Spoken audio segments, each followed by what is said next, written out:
जंगल में तेज बारिश हो रही थी। गोरी कौवी कब से चूल्हे में आग जलाने की कोशिश कर रही थी। पूरे घर में धुआं भर चुका था, लेकिन आग अभी तक नहीं जली थी।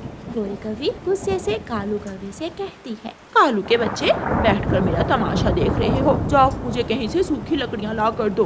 तुम्हारा दिमाग ठीक है गोरी? ऐसी तेज बारिश में सूखी लकड़ियाँ कहाँ से मिलेंगी? सभी पक्षियों ने बारिश से पहले पहले अपने घर में सूखी लकड़ियाँ और दाना पानी जमा कर लिया है, लेकिन एक तुम हो कि सोने से थकते ही नहीं हो। मेरा 2 पल का सोना तुझे बहुत बुरा लगता है। अच्छा, जा रहा हूँ, मैं करता हूँ कुछ। कालू कौवा अपने घर से निकलता है। बारिश तेज थी। कालू कौवा बारिश में भीगता हुआ पड़ोसी कबूतर के घर जाता है और दरवाजे पर दस्तक देता है। कौवे, क्या बात है, ऐसी तेज बारिश में तुम क्या लेने आए हो? कबूतर यार, मेरे घर में एक भी सूखी लकड़ी नहीं है। मेरी पत्नी कब से आग जलाने की कोशिश कर रही है, लेकिन आग है कि जलने का नाम ही नहीं ले रही। मुझे एक सूखी लकड़ी उधार दे दो। अगर तुम सूखे के दिनों में आलस ना करते, काम करते, तो तुम भी हमारी तरह सूखी लकड़ियाँ जमा कर सकते थे। अब बारिश के मौसम में कोई भी तुम्हें सूखी लकड़ियाँ नहीं देगा। कौवा निराश होकर वहाँ से चला जाता है और कबूतर अपने घर का दरवाजा बंद कर लेता है।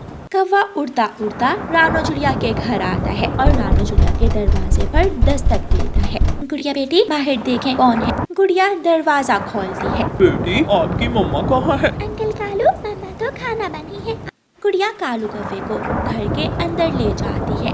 रानो चिड़िया गैस के सिलेंडर पर खाना बना रही थी। चिड़िया रानी, मैं एक सूखी लकड़ी लेने आया था।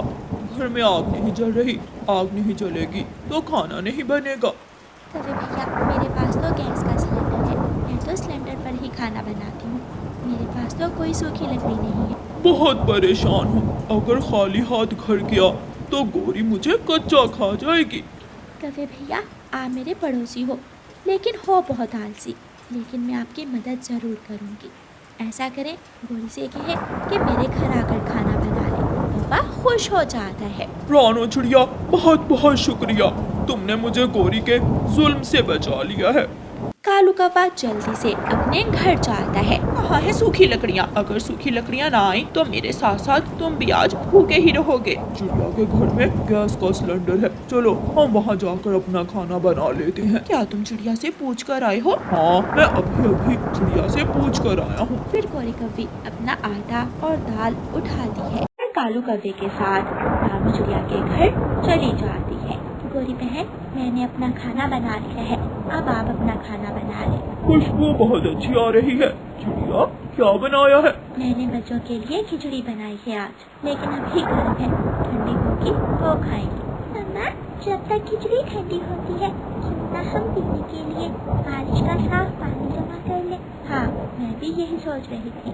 फिर गुड़िया और उसकी मम्मा प्याला लेकर घर से बाहर बैठकर बारिश का पानी जमा करने लगती हैं। गोरी, गरम है तो क्या हुआ? चलो चिड़िया की खिचड़ी खाते हैं और पेट भर लेते हैं। छोड़ो खाना बनाने को। लेकिन कालू जी, अगर चिड़िया आ गई तो बहुत बुरा होगा। जब तक चिड़िया आएगी हम खिचड़ी खाकर चले गए होंगे। फिर कौवी और कौवा खिचड़ी खाने लग जाते हैं। गुड़िया बेटी, 1 मिनट, मुझे उन कौवों का विश्वास नहीं है। ऐसा ना हो कि वो हमारी खिचड़ी खा जाए। मैं एक बार देख कर आती हूँ। रानो चिड़िया लौटकर घर आती है तो दोनों कौवे चिड़िया की बनाई हुई खिचड़ी खा रहे थे। रानो चिड़िया झाड़ू उठाकर दोनों कौवे की पिटाई शुरू कर देती है। ये ठीक है, ये खिला दिया तुम कौवों ने। चलो भागो, भागो यहाँ से। चिड़िया, मैं तो देख रही थी कि खिचड़ी स्वादिष्ट है या नहीं। मुझे लगा खिचड़ी नमकीन होगी, लेकिन ये तो मीठी है। अच्छी है, बहुत अच्छी है। दोनों यहाँ से भाग जाओ, जल्दी करो, वरना मैं मार मार कर तुम्हें बंदर बना दूंगी।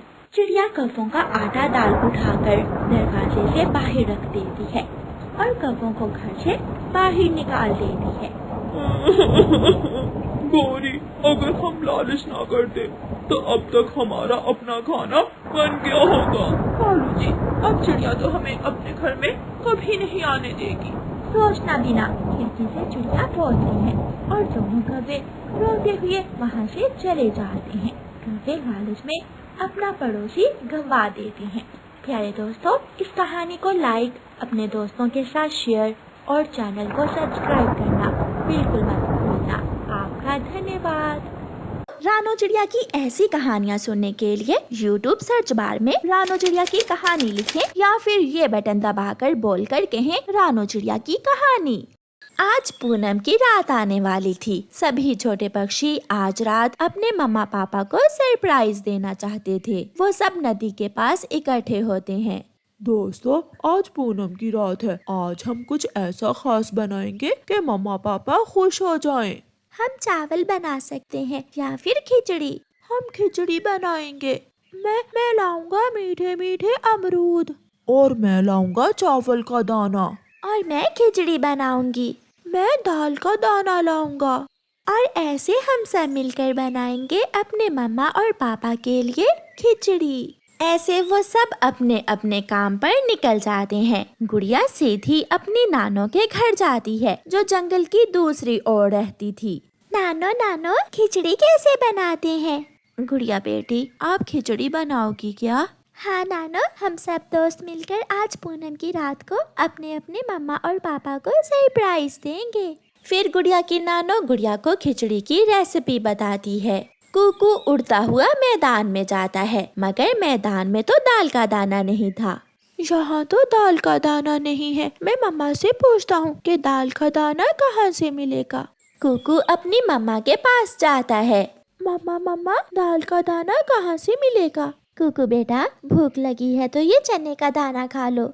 नहीं मम्मा, मुझे दाल का दाना चाहिए। प्लीज मुझे बता दें दाल का दाना कहाँ से मिलेगा। कुकू बेटा, दाल का दाना किसान के खेत से मिलेगा, इंसानों की बस्ती के पास। कुकू अपनी मम्मा की बात सुनकर भाग जाता है। किसान ने अपनी फसल काट ली थी और कुकू को खेत में ढेर सारे दाल के दाने मिल जाते हैं। कुकू दाल के दाने एक थैली में डालता है। जग्गू कौवा भी उड़ता हुआ कबूतर चाचा की दुकान पर जाता है। चाचा कबूतर, मुझे चावल का दाना दे दें। जग्गू बेटा, मेरे पास तो चावल का दाना नहीं है। अगर आपको चावल का दाना लेना है तो आपको पहाड़ों पर झरने के पास जाना होगा। वहाँ से आपको चावल का दाना फ्री में मिल जाएगा। जग्गू झरने की तरफ उड़ता है। छोटा तोता जानता था कि उसे मीठा अमरूद कहाँ से मिलेगा, इसलिए वो सीधा अमरूदों के बाग में जाता है। ये अमरूद तो कच्चा है, मुझे खिचड़ी के लिए पका हुआ अमरूद ढूंढना होगा। छोटा मिट्ठू एक पेड़ से दूसरे तक जाता है और फिर उसे एक पका हुआ अमरूद मिल जाता है। छोटा बुलबुला नमक लेने नमक के पहाड़ पर जाता है। वहाँ उसे नमक बहुत आसानी से मिल जाता है। और कबूतर का बेटा कीकी शक्कर लेने चाचा छमछम के पास जाता है। अंकल, मुझे थोड़ी शक्कर दें। बेटा, अगर तुम मुझे गन्ना ला कर दो तो फिर मैं तुम्हें शक्कर बना कर दे सकता हूँ। मैं अभी गन्ना लेकर आता हूँ। फिर कीकी उड़ता हुआ घने जंगल में बेरी के पेड़ के पास जाता है, जहाँ उसे गन्ने का पौधा दिख जाता है। थोड़ी ही देर में सारा काम हो जाता है। दोस्तों, क्या सारी चीजें इकट्ठी हो गई हैं? सब तैयारी मुकम्मल है। गुड़िया, अब देखते हैं तुम खिचड़ी कैसी बनाती हो। फिर गुड़िया खिचड़ी बनाना शुरू करती है। मैं खिचड़ी बनाती हूँ और आप जाकर नदी से पानी ले आए और आप सब अपने अपने मम्मा पापा को भी बुला लाए। कुकू भाई, आप भी मम्मा को बुला लाए। फिर वो सब चले जाते हैं। मम्मा, मेरे साथ आए, मेरे साथ नदी के पास आए। कुकू बेटा, अभी तो मुझे दाना भी खाना है। नहीं, आज आपके लिए एक सरप्राइज है। आज आप दाना नहीं खाएंगी। मम्मा पापा, क्या आपने अभी तक दाना तो नहीं खाया? नहीं जग्गू बेटा, क्या तुम हमें पूनम की रात में सरप्राइज देने वाले हो? हाँ मम्मा पापा, चले आप मेरे साथ नदी पर चले। घोरी कव्वी को तो दूर से ही खिचड़ी की खुशबू आती है। कालू, जल्दी चलो, लगता है बच्चों ने आज हमारे लिए कुछ स्पेशल बनाया है। सब पहुँच जाते हैं। सब अपने अपने मम्मा पापा को लेकर पहुँच जाते हैं। गुड़िया बेटी, तू बड़ी सियानी बनी बैठी है। जे खिचड़ी बनाना तूने कब से सीख ली? आज मैं अपनी नानो से सीख कर आई हूँ खिचड़ी बनाना। गुड़िया की बात सुनकर सारे बड़े पक्षी हंसने लगते हैं। फिर गुड़िया सबको खिचड़ी प्लेटों में डाल कर देती है। आसमान पर चांद पूरी तरह रोशन था और सारे पक्षी अपने अपने बच्चों के साथ खिचड़ी खा रहे थे। ये समय उनके लिए यादगार था, क्योंकि आज तो बच्चों ने अपने मम्मा पापा को बड़ा सरप्राइज दिया था। फिर वह सब मजे मजे से फलों वाली खिचड़ी खाकर खुशी खुशी अपने अपने घर चले जाते हैं। प्यारे दोस्तों, इस कहानी को लाइक, अपने दोस्तों के साथ शेयर और चैनल को सब्सक्राइब करना बिल्कुल मत भूलना। आपका धन्यवाद। मैं तोता, हरे रंग का मैं तोता, मेरी किस्मत और ये मीठा अमरूद, इसे तो मैं किसी आरामदेह जगह पर बैठकर ही खाऊंगा। वहाँ ऊंचे पेड़ पर बैठकर खाता हूँ मैं ये मीठा मीठा अमरूद। ऐसा सोचते हुए मिट्ठू अपना पका हुआ अमरूद लेकर ऊंचे पेड़ पर चला जाता है। ऐसी स्वादिष्ट चीज खाने से पहले मुझे प्रार्थना करना होगी ताकि दोबारा भी मुझे ऐसा ही अमरूद मिल सके। मिट्ठू अमरूद अपने सामने रखकर आंखें बंद करके प्रार्थना करने लगता है। पीछे से भूखी गोरी कव्वी आती है और चुपके से मिट्ठू का अमरूद उठाकर भागती है। रुको रुको, गोरी की बच्ची, ये अमरूद मेरा है, रुको। मिट्ठू पीछे पीछे और गोरी कव्वी आगे आगे। गोरी तो दूर पहाड़ों की तरफ निकल जाती है और थक हार कर मिट्ठू एक पेड़ पर बैठकर रोने लग जाता है। गुजरती हुई चिड़िया वहाँ आती है। मिट्ठू, क्यों रो रहे हो बच्चों की तरह? वो गंदी कव्वी ले उड़ी मेरा मीठा अमरूद, वो मेरा मीठा अमरूद ले उड़ी। मैंने बहुत मुश्किल से ढूंढा था वो अमरूद। अब चुप कर जाओ मिट्ठू, वो अमरूद तो अब तक गोरी कव्वी ने खा लिया होगा। मर जाए, वो मेरा छीना हुआ अमरूद खाकर मर ही जाए तो अच्छा है, जान छूट जाए उससे सबकी। गोरी वो अमरूद खा रही थी कि अचानक अमरूद का एक बीज गोरी के दांत में फंस जाता है। गोरी अपनी चोंच इधर उधर हिलाती है मगर वो बीज नहीं निकलता। फिर गोरी कव्वी अपनी चोंच पत्थर पर जोर जोर से मारती है। ये बीज तो मेरे दांत से निकल ही नहीं रहा। कालू कालू, कहाँ हो तुम? गोरी घर भागती है। कालू कालू, उस गंदे मिट्ठू का अमरूद छीन कर खाया था मगर एक बीज मेरे दांत में फंस गया है, वो तो निकल ही नहीं रहा। तुम कोशिश करो कालू, मेरे सारे मुंह में दर्द होने लगी है। अगर मेरे साथ मिलकर खाती तो ऐसे ना होता। फिर कालू कौवा वो बीज निकालने की पूरी कोशिश करता है मगर नाकाम रहता है। इसमें सारा दोष उस मिट्ठू के बच्चे का है। ना वो तुम्हारे सामने बैठकर अमरूद खाता और ना तुम उससे छीनती। मैं भी यही सोच रही हूँ।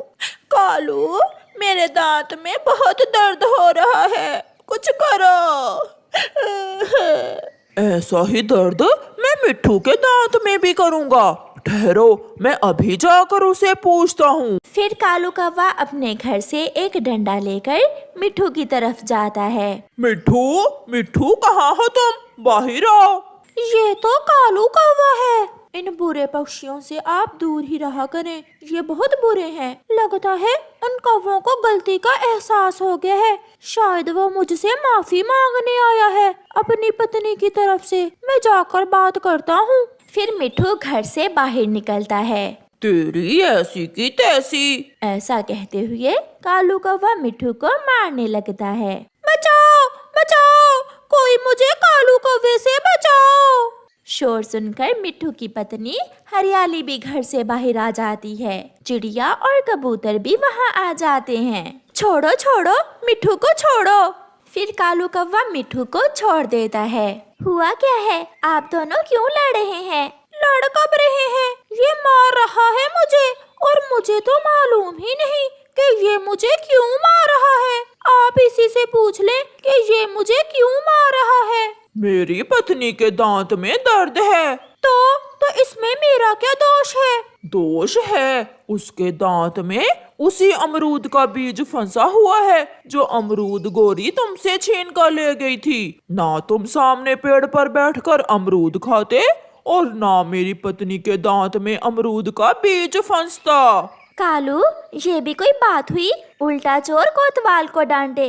ये जुर्म तो बहुत बड़ा किया है मैंने, जो तुम्हारी पत्नी के सामने बैठकर अमरूद खाया है। कमजोर तोते, चुप कर जाओ। तुम्हारे जैसे बुरे कौवे बातों से नहीं समझते। सच ही कहा है किसी ने कि लातों के भूत बातों से नहीं समझते। फिर हरियाली तोती ऊंचे पेड़ पर बैठकर अपनी जाति के तोतों को आवाज देती है। देखते ही देखते आसमान नीले से हरा हो जाता है और वहाँ तोते ही तोते जमा हो जाते हैं। मारो इसे मारो, इस बुरे कौवे ने मेरे पति को बहुत मारा है। चिड़िया बचा लो मुझे, चिड़िया बचा लो मुझे। तुम्हारा पिटना बहुत जरूरी है कालू कौवे।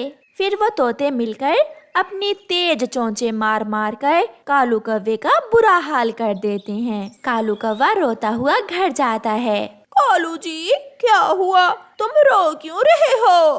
गोरी मेरे दांत में भी दर्द है, बहुत मारा है उन हरे तोतों ने मिलकर मुझे, बहुत मारा है।